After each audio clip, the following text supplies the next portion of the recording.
আমরা নিজেরা স্বজাতি হয়ে স্বজাতিকে হিংসা করি। পাশের বাড়ির একটা ছেলে যদি ভালো চাকরি পেয়ে যায়, তখন আমাদের মনে হিংসা হয়।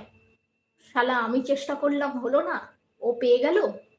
বাবা, ও এগিয়ে গেল, ওর এইটা হয়ে গেল, ও এত নামকরা একজন আর্টিস্ট হয়ে গেল, এটা হয়ে গেল।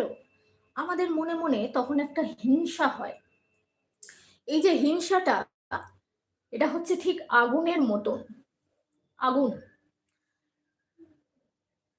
একটা কোনো কিছুতে আপনি আগুন লাগিয়ে দিন, সেই আগুনটা সেই জিনিসটাকে পুড়িয়ে ছাই করে দেবে।